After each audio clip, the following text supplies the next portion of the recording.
Today I want to talk about how self-love is probably making you miserable. My thesis for this video is that this obsessive pursuit of self-love and reaching our ideal self is inadvertently destroying our mental health by fostering hyper-consciousness and emotional fragility and social isolation. And also, I'm going to be talking about how self-love has really just become capitalism. Self-love is not something that was talked about. It's a very recent phenomenon known as the self-esteem movement. And it was a movement that began in the 70s. And it was this cultural and educational wave spanning from the 1970s to the 1990s, which isn't that long ago, okay? If you were born in 1990, you're not that old. I just want to let you know, it's like not that long ago. Yeah, and it was based on the belief that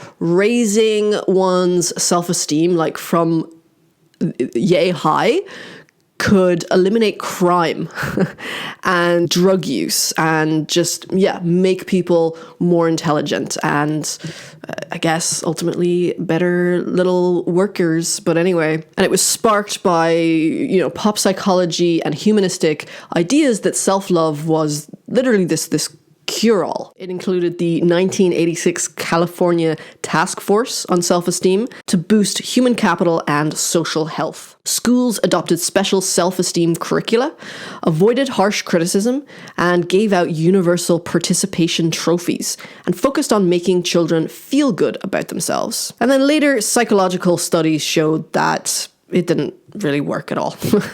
But I definitely think in recent years there has been a resurgence of this self-love craze. It's been helped along by things like Instagram therapy and even like Tumblr poetry, I don't know, and the rise of wellness culture and the self-care industry. And best believe it is an industry, okay? Loving yourself is not for free. It's going to cost you. And yeah, somewhere along the way, we just became obsessed with ourselves. Everywhere we look, we're told to love ourselves, to heal ourselves, to work on ourselves, to heal our wounds, to go to like 50 different types of therapies and become our best selves, journal affirmations and constantly evaluating ourselves and saying like, am I loving myself enough? Am I confident enough? Am I worthy enough? Turning ourselves into a lifelong self-improvement project, it does more harm than good.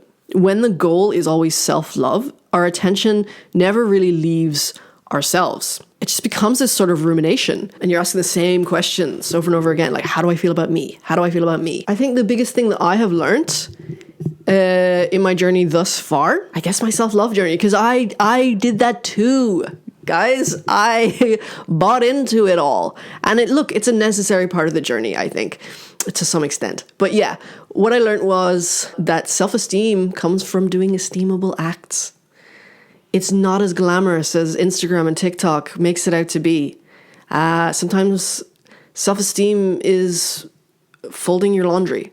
It's like turning off your phone and just doing something fun. Those are things you can do for free, right? So they don't really sell. Anyway, okay, let's talk about Alfred Adler, who was an Austrian psychiatrist. All the psychiatrists from that era were from Austria. Why is that? Alfred didn't focus on self-love. His whole thing was that true self-worth comes from self-acceptance, like accepting wherever you are right now, just truly accepting the good, the bad, the ugly, the in-between, and letting go of that need for self-perfection and turning our attention outwards to contributing to others. Okay, and that's where I want to talk about right now. He talked a lot about this community feeling, and it's a German word, and I got my German friend to send me a voice message of how it is pronounced. Gemeinschaftsgefühl. Gemeinschaftsgefühl. I think I did pretty well there. Gemeinschaftsgefühl. Do you like that? Do you have Gemeinschaftsgefühl? He believed that happiness, because that's what we're all doing it for, right? We don't want to love ourselves just for the heck of it. We want to be happy. Happiness comes from connecting with others and the world around us. And true worth is realized when you stop asking, what can I get? And then you start asking, what can I give to your friends, work, community, your pets? Because constantly fixating on your own mental state, even if that's trying to, even that's trying to, get a positive internal state, you're still focusing on your own internal state, and it shrinks your world, and it breeds misery. And looking outwards cures it. And I've definitely seen this in my own life. The biggest change for me, when I really started to enjoy my life and have a good quality of life, was when it didn't come from watching self-improvement videos like this one. But watch this one. This one's good. This one's different from all the other ones. Firstly, I joined a fellowship, which I'm not going to be naming the fellowship because for my own anonymity and also adhering to the principles and traditions of the fellowship. But basically, it connected me to community. And a big part of this community, this recovery community, is doing service, is making sure that the recovery community continues, because it's completely self-supporting. And that was huge. That was a really, really huge shift for me. And secondly, I volunteered at a non-for-profit bookshop, my local secondhand bookshop. It really shifted my world because finally I was involved in my community in a way that felt real and meaningful. All the proceeds go to charity. I got to actually finally meet my neighbors and talk to my neighbors and people from around the community coming in and recommend them books, and just and the fellow volunteers, elderly people who I would never usually get a chance to speak to and hear their story. It led to having a ping pong group. Me and my colleagues at the bookshop, we play ping pong together twice a week. Yeah, it helped me get through a devastating breakup, kind of a midlife crisis, in a way that I just would not have been able to do if I just focused on myself and loved myself and said affirmations and tried to, get the perfect vitamin stack, supplement stack, or, even going to the gym, which I did those things as well, but they didn't move the needle forward in my life any. A book that I read at that time was Viktor Frankl, Man's Search for Meaning. Let's talk about the self-evaluation trap and the paradox of happiness. Viktor Frankl said that happiness and self-worth, they can't be pursued directly. They are byproducts. They are byproducts of a meaningful life. The harder you try to become happy, the less likely you are to actually experience happiness. This happens when you're in flow, Imagine when you're hiking, maybe you're composing music, or for me, when I'm playing ping pong, or when I'm making these videos, or completely absorbed in writing a poem or painting or helping another person. You're not doing those things and you're like, how am I feeling right now? Am I feeling happy? Is this fulfilling me? You're simply just living in that experience. And then after the experience, you're like, wow, that was really great. And then Carl Rogers talked about the trap of the real self versus the ideal self. We've got the real self that is flawed, human, tired, messy, containing a multitude, as Walt Whitman said.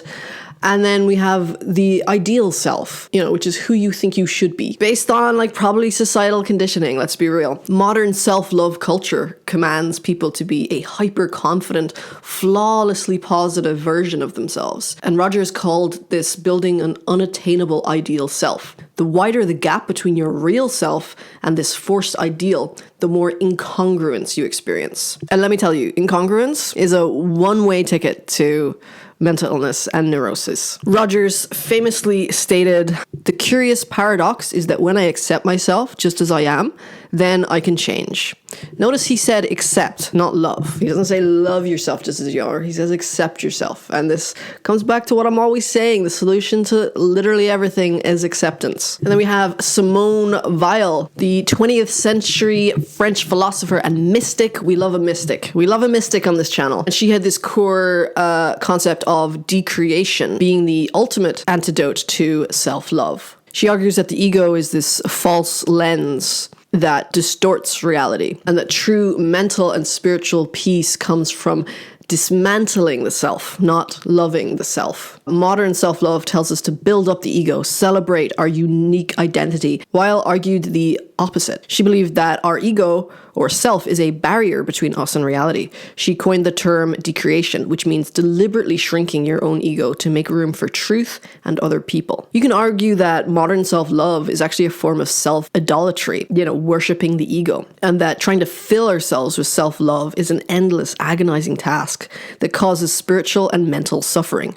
True peace comes from emptying the self, letting go of personal importance, and allowing reality to exist without ego demanding to be at the center of it. Something else that she talked about is attention being the highest form of mental health. In a culture of self-love, like we've been talking about, our attention is turned inward. How do I feel? What is my truth? How am I being treated? And Weil argued that attention is the rarest and most pure form of generosity, and that it must be turned outward. For Weil, true attention means completely forgetting your own existence and focusing entirely on something outside yourself, whether that be a math problem, a piece of art, or a suffering human being. And also beauty. She talks about beauty a lot. And this is one of my favorite ideas of hers, which is that, beauty is valuable because it interrupts. It's a really surefire way to interrupt self-consciousness. Imagine standing on a cliff overlooking the ocean, or hearing a piece of music that completely overwhelms you. And for a few moments, you're no longer asking, how do I look? Am I successful? What do other people think of me? You're simply present. So beauty temporarily liberates you from yourself. And yeah, I mean, there's several times where I found this to be true in my own experience. Once again, when I was going through a really, really hard time, and I decided to go to a cabin in the countryside, get out of the city. And I was just surrounded by nature and beauty and cows. I was truly putting my attention on those things. And for those few days, I was like, oh, I'm actually cured. And of course, then I came back to the city and I started ruminating again. And oh God, where am I in my life? What am I doing good enough? Comparing myself to other people. So yeah, and like the thing about attention being the purest form of generosity, it's also like, where is our attention right now? All the time. Our attention has become a product. It's being bought and sold. And that's spooky. That's really, really spooky. Our whole society isn't really set up for happiness. It's set up for isolation and neuroses. So I love ending on a really negative note. I think I've said all I want to say today, actually.